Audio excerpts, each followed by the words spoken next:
that gorgeous cloud, and I want to just be able to sort of see the good old Touche still as she is.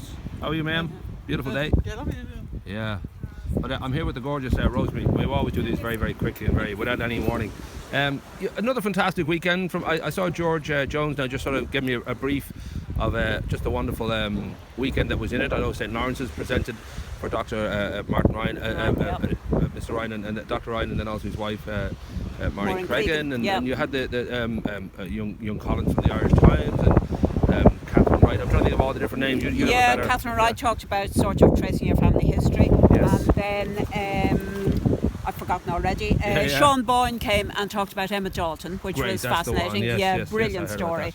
And then we had Mary McAuliffe, who talked about women after 1916. Because it was the post-1916 was the theme, really. A lot of that was the theme, because last year we focused on 1916. The year before it was World War One. Right, so we thought we've sort of been slightly ahead of the pack each time. Right. So we thought this time we'd move on and we'd look at Ireland after 1916, which is really interesting because, I mean, you have all these hopes in 1916 and the expectations of what's going to happen. Absolutely. And then there was a new Ireland for the taking, for the making.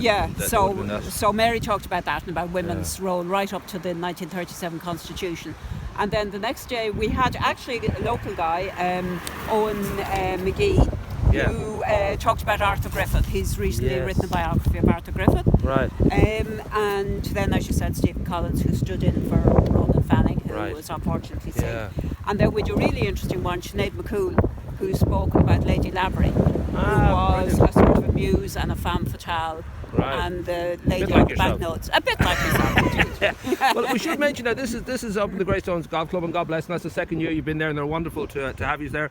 But it did all start in this beautiful building here. Fittingly enough, it does seem to represent for many people a certain kind of grandiose connection to the past, and as much as it's very, very sad to see it, wobble and fall, there is a sense that it still belongs to us and still part of the town. How long exactly has between I don't know, it's sort of changed, and you've come together with the Greystones Archaeological and Historical Society, have come together with the Touche Legacy Committee. For years it was run by the Touche Legacy Committee, and it was mainly a local authority thing. And then, of course, as times got hard and local authorities weren't really encouraging their people to come to meetings in other places, we decided to turn into a mainly historical event. So that at that stage we came in. So that was 3 years ago, and it's going really well. I mean, we've had 3 proper, fully attended seminars, which is brilliant.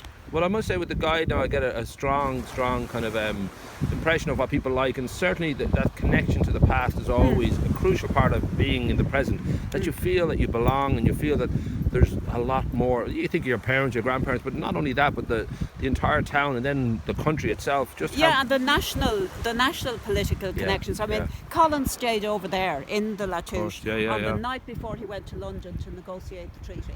Right.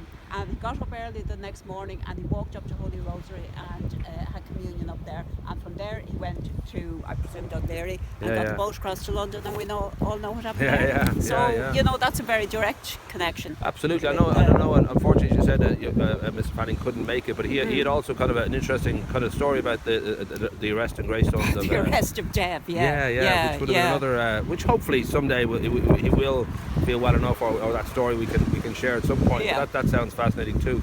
So it does seem like it's kind of gone from strength to strength, because certainly the reaction I get from people over this weekend, it's just a given. Like, it's not like, some festivals sort of struggle to reach their audience and all that, but there's already a sense that this is a definite part of every year, that this is always.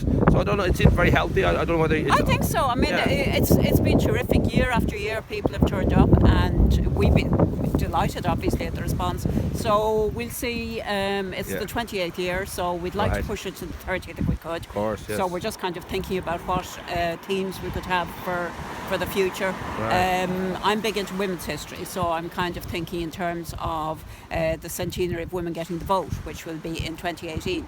Brilliant. And of course, you do know that down here at the harbour there was a major event which was a significant moment in the women's suffrage movement. Well, let's pretend that I don't. Pretend. Let's pretend I don't for a Okay, second. Let's pretend I'm quite ignorant about history and that. This is only pretend now. Oh, I know that. I realise that. So if you were talking to somebody quite stupid, missed history in school because they were sick. Yeah, unlike yourself. Yeah. So I don't want to step on your toes. So maybe you can tell us what the significant event. Okay. October 1910, the Chief Secretary came out to Greystones to look. Big surprise at the harbour, which was attracting complaints as ever. And he came out and he strolled down the pier with the village elders, all male of course, beside him. Happy days. And the masses were out clapping and abasing themselves before him. And these two women stepped out from the crowd and started to harangue him. And there were two suffragettes. One was Hannah Shees Geffington, who was probably the best known Irish suffragette of them all, and another woman called Hilda Webb. And they harangued him, and it caused a great scandal because some people were amused and some people were absolutely shocked that he should have been insulted in Greystones. But the significance is that it was sort of the beginning, now in a very minor way, but it's regarded as being the beginning of the militant campaign. And of course that went on to breaking windows and going on hunger strike. Isn't that terrific? Isn't that terrific? There are those moments who, don't necessarily the whole fire doesn't start, but there's sparks that sort of create a gradual effect that people sort of realise that there's something in the air that needs to be addressed. And that obviously would have made a lot of people at the time, take that little bit step forward into, this is something we should address. This is not just an isolated, little bit of silly or a little bit of crazy. This is a valid point, and we should respect it. But so something to look forward to. I'm going to put all the links in just to let people follow up on both the Touche Legacy, but also the Greystones Archaeological and Historical Society, because you have wonderful monthly meetings. It's great to keep Greystones, the history alive, because I know, as I said with the guide, get a huge response to just it's lovely when you're on Earth, and the great Derek Payne and his son Gary have done a lot of that great work. Well, you just sort of realise in a second the same street, just 100 years ago, some of it has not changed a bit, and then there's telltale signs of a whole different world and a whole different life, and it's just a beautiful thing. Yeah, we're lucky here because we have got enough left to kind of see the shape that it used to have. Yeah. Well done, beautiful work, and as I said, we put all the links in, and well done. Terrific.